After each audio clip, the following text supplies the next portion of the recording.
আমরা এখন responsive flip countdown clock in যে করি এই ভার্সনটা আমরা ইউজ করব। এটা কেমন কাউন্টডাউনটা এটা আমি দেখতে চাইলে এখানে ডেমো আছে, তোমরা কিন্তু এই ওয়েবসাইটে গেলে কিন্তু পেয়ে যাবে আসলে, ঠিক আছে। অথবা তোমরা যদি এই নামে সার্চ করো তাও তারা কিন্তু যে করি skip.net নিয়ে আসবে, ঠিক আছে। তো আমরা ডেমো দেখি এটা কেমন আসলে। এটা হচ্ছে স্টাইল একটা কাউন্টডাউন। আমরা কাউন্টার মডেল ক্লিক করলে যে কতদিন হয়েছে লাস্ট, ঠিক আছে, তার একটা সময় দেখাবে এখানে মডেল টাইটেলে, ঠিক আছে। খুবই চমৎকার আসলে এটা। তো এটা ইউজ করতে গেলে ওরা আমাদের বলতেছে যা যা লাগবে সেটা হচ্ছে একটা মার্কআপ লাগবে, ঠিক আছে। তারপর এই ফাইলগুলো ইনক্লুড করতে হবে। তারপর এই যে অ্যাক্টিভ কোড মাই ফ্লিফার ডট ইনিশিয়ালাইজেশন, ঠিক আছে। তারপর বলতেছে নিডেড সিএসএস। এই সিএসগুলো কী হতে পারে, প্রয়োজন হতে পারে, ঠিক আছে। তো আমরা এই ফাইলগুলো ফার্স্ট লিঙ্ক করবো এই যে এখানে আমরা অলরেডি করে রাখছি, ঠিক আছে। দেখো আমরা কি করলাম, বুটস্ট্র্যাপকে লিঙ্ক করলাম। যেহেতু বুটস্ট্র্যাপের ব্যাপার আছে, কেন এটা ব্যাপার আছে সেটা হচ্ছে যে আমাদের যে মডেল দেখতে পাচ্ছি মডেল, এটা কিন্তু মূলত হচ্ছে এটা ডেমোতে যাই। এই যে মডেলটা কিন্তু বুটস্ট্র্যাপের, এই যে এটা কোথা থেকে নেওয়া, বুটস্ট্র্যাপ থেকে নেওয়া। তো বুটস্ট্র্যাপ অবশ্যই ইনক্লুড করতে হবে। তো আমরা এখানে চলে গেলাম, অবশ্যই লিঙ্ক করলাম, তারপর একটা হেডার নিলাম, তারপর কন্টেন্ট নিলাম। দেখো ওটা যদি বলতেছে রেসপন্সিভ ফ্লিপ কাউন্টডাউন ক্লক, এই কোডটা আমরা পাবো কোথায়?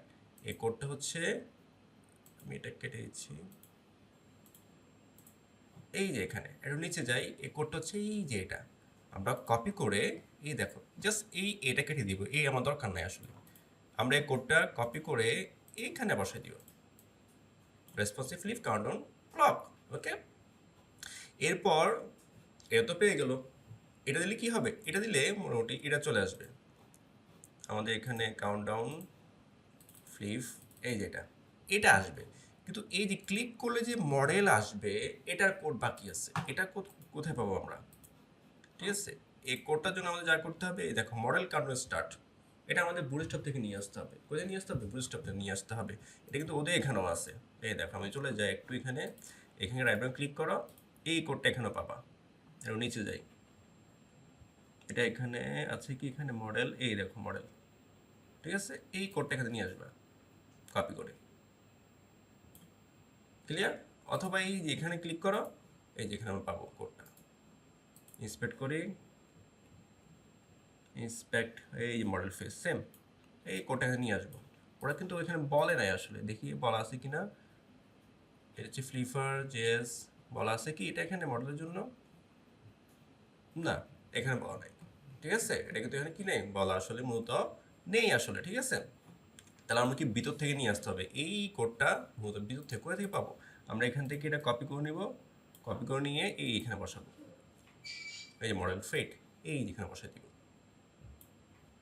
তাহলে আমরা ওই যে বক্স মডেল টাইটেল আছে এটা পেয়ে যাবো, ঠিক আছে। ওকে, এরপর আমাদের যে যে ফাইলগুলি বিশেষ করে জাভাস্ক্রিপ্ট যে কোয়েরিগুলো আমাদের লিঙ্ক করতে হবে, যে কোয়েরি মিলটা বুটস্ট্র্যাপ আর popper.min.js।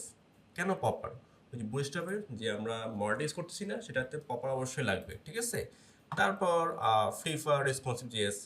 ওকে, এগুলো পাইলাম কোথায়, এই ফাইলটা খেয়াল করো, এটা কিন্তু ওদের এখানে আছে। এই যে এখানে যাই, একটু ব্যাকে যাই, ক্লিক করলো আমরা, এই ডাউনলোড ডাউনলোড হয়ে গেছে। এই মতো এখানে ফাইলটা পাবা, এই দেখো এই যে ফ্লিপকার্ট দেখছো, এটা এখানে নিয়ে আসবা। ওকে, নিয়ে এসে এখানে জাস্ট ইনক্লুড করবা, হয়ে যাবে। এই যে ফ্লিপকার্ট, এটাই ওরা যে ফাইলটা দিয়েছে আমাদের, ঠিক আছে। আর আমি তো ফাইল আকারে সাজা রাখছি, এই দেখো আছে। ওকে, এরপর আমাদের কি করতে হবে, তো অ্যাক্টিভ কি করতে হবে, জাস্ট অ্যাক্টিভ করতে হবে, আর কোনো কাজ নেই আসলে। এই মেন যদি গেলাম, এই যে এখানে জাস্ট ফ্লিপকার্ট, এই যে ফ্লিপকার্টটা ইউজ করবো। মডেলটা কিন্তু থাকবে না, এটা কিন্তু ছিল না আসলে, এটা আমি খুঁজে নিয়ে আসি, ঠিক আছে। এটা ওদের ভিতরে কোডে আছে কিন্তু। এই জোড়া বলতেছে এই যে লেখো এটা ইনিশিয়ালাইজ করো, আমি কোডটা এখানে পেস্ট করলাম, কিন্তু আমার কি চলবে না। আমি যেখানে সেভ করি, আমার এখানে যাই রেসপন্সিভ ফ্লিফার, এই যে দেখো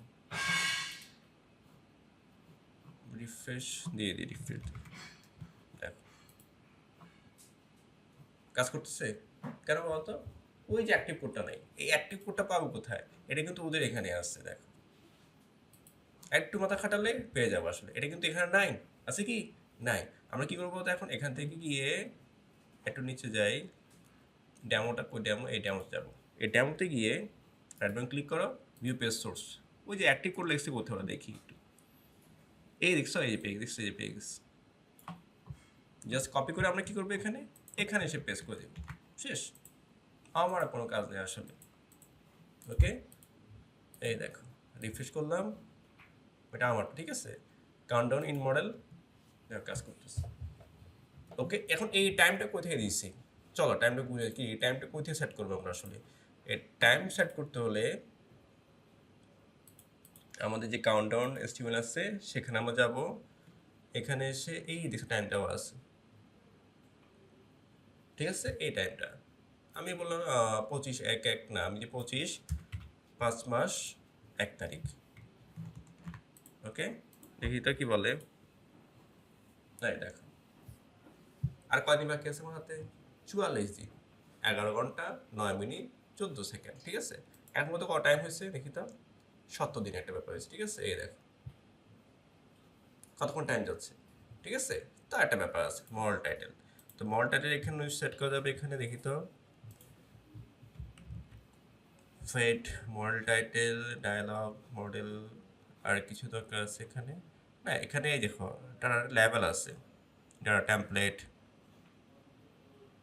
template data hours miss second, হ্যাঁ চলে আসছে, এই যে মডেল ফ্লিপার। ওকে, তাহলে আমরা কি করতে পারবো, এখান থেকে টাইমারটা সেট করে দিতে পারবো। ওকে, যে কত সময়ের জন্য, আমি যদি 26 দিয়ে দিই কত হবে, 1 বছর তত দেখা যায়। রিফ্রেশ, 409 দিন আছে আমার হাতে এখন বাকি এই কাজটা করতে, একটা কাউন্টার সেট করে দিতে পারি, ঠিক আছে। এই হলো আমাদের ফ্লিপ কাউন্টডাউন টাইমার।